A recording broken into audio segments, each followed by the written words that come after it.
Bonjour à tous. Un senior sur 10 serait victime de maltraitance chaque mois à domicile ou en institution. Un chiffre qui fait froid dans le dos. Nous en parlons aujourd'hui avec notre invitée Michèle Bernard, directrice de l'Alma 13. Ah pardon, pas directrice, donc bénévole de l'Alma 13. Ce 15 juin est marqué par la journée de la maltraitance des personnes âgées, un problème de société qui touche beaucoup de familles de tous les milieux, des personnes fragilisées qui ne sont pas toujours prises en considération, pas assez écoutées. Et c'est là-dessus que veut agir l'association Alma 13, représentée aujourd'hui par notre invité Michèle Bernard. Bonjour. De cette association Alma 13. Avant de parler de ce problème de société avec vous, je vous propose un reportage avec les aidants de l'association, une ligne d'écoute qui existe depuis 1998. Marie Lacoste avec Michael Flores. Antoinette, 91 ans, est atteinte d'Alzheimer. Ses filles se relaient auprès d'elle pour s'en occuper. Il y a quelques mois, après une chute, elle est orientée vers une maison de rééducation. Son état se dégrade rapidement. L'une de ses filles, encore trop émue pour apparaître, raconte. Elle était au lit à 3h de l'après-midi, en camisole. On ne savait pas si elle avait été changée, pas changée. On ne répondait pas. Personne passait pour savoir si maman avait bu, si elle avait mangé, parce qu'elle mangeait, on laissait le plateau de repas en face, et si elle n'arrivait pas à manger, elle n'arrivait pas à manger, quoi. Ça, pour moi, c'est de la maltraitance. Elle décide alors de la ramener dans sa maison. Je l'ai récupérée après la maison de rééducation, 4 jours après, dans un état lamentable. Elle ne marchait plus, elle ne parlait plus, elle avait fait un micro-AVC. Ils s'en sont même pas rendus compte. L'infirmière à domicile prend le relais. Elle atteste de son état. À l'arrivée, elle était somnolente. Elle ne reconnaissait plus donc ses enfants. Oui, elle était plutôt, je dirais, dans un état d'amaigrissement. Et le fait d'être retournée à la maison, la prise en charge avec toute une équipe pluridisciplinaire. Elle est devant vous, elle parle et nous sommes tous ravis. Bonjour madame. Des maltraitances en institution, mais aussi à domicile. Ici, dans les locaux de la cellule d'écoute Alma, un cas d'abus de faiblesse sur une handicapée de 60 ans est pris en charge. Mon frère, depuis que ma mère est décédée, est d'une violence avec moi inouïe. Il a voulu me forcer à signer rapidement les papiers pour la succession. La maltraitance à domicile, c'est effectivement surtout la famille.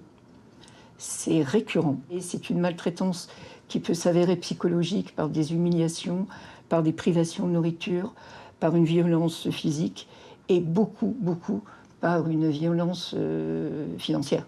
Plus de 300 dossiers sont traités par an pour les Bouches-du-Rhône et la Corse. N'hésitez pas à signaler toute maltraitance au 39 77.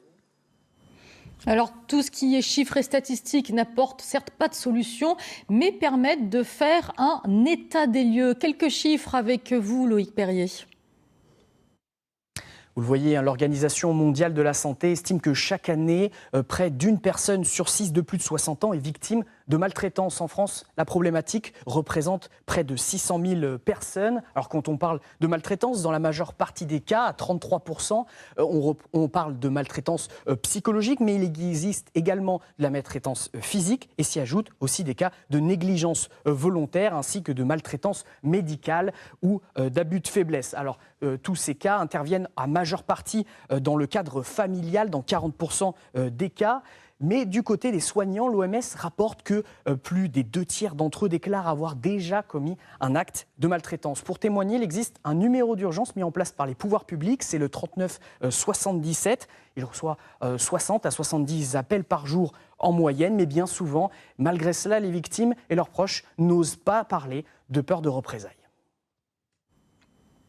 Michèle Bernard, vous faites partie des bénévoles de l'Alma 13. Que constatez-vous? Quel est votre ressenti par rapport à cette situation?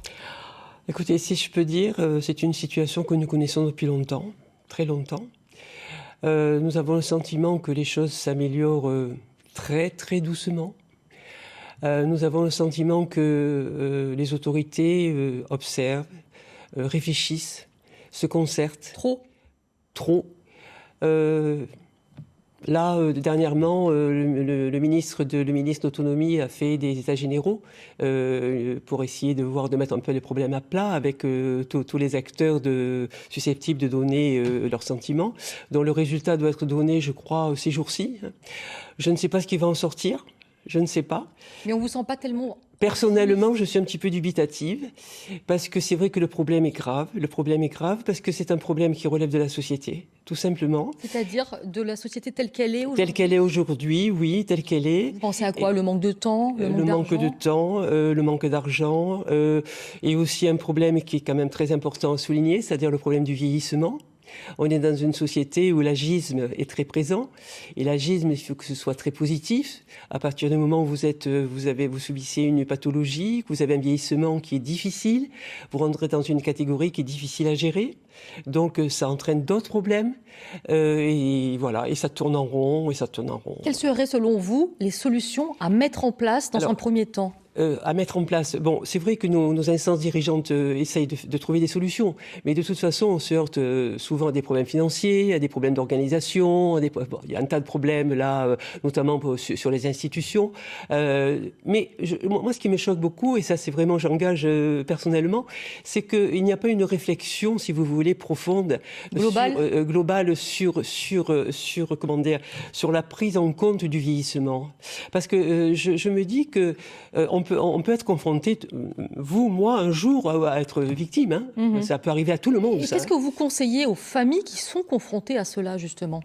Qu'est-ce que je conseille? Oui. Qui sont confrontés de nous appeler, de nous appeler d'abord. Donc tirer la sonnette d'alarme, vous appelez, c'est la première étape. De nous appeler, oui, parce qu'on est là pour écouter beaucoup. Et l'action d'Alma, c'est d'aider. C'est d'aider, et Dieu sait si nous aidons. Parce que justement, de plus en plus, là, actuellement, on ressent quand même quelque chose qui change au niveau de notre écoute, parce que nous, notre outil, c'est l'écoute, essentiellement. Et l'écoute des bénévoles qui sont formés chez Alma. Les bénévoles sont formés, oui. On appelle ça la formation à l'écoute, voilà. Et donc l'écoute, c'est, si vous voulez, on travaille dans l'anonymat, donc voilà. On a notre voix, uniquement notre voix pour entrer en contact avec les personnes qui signalent. Et Dieu sait si c'est difficile de faire un signalement, parce que ça entraîne une responsabilité. Et on est là pour rassurer beaucoup, écouter, certes, essayer de trouver des solutions en faisant comme une enquête auprès de tous les protagonistes. C'est déjà un premier pas, et c'est ce message que nous retiendrons et que nous donnerons aux personnes qui nous écoutent, c'est-à-dire appeler Alma 13 dès qu'il y a un soupçon de violence ou de maltraitance. Merci beaucoup Michel Bernard d'avoir été avec nous, c'était déjà fini. Merci beaucoup. Nous avons besoin de bénévoles. Nous allons besoin de bénévoles, c'est lancé aussi comme message. Merci beaucoup. Merci.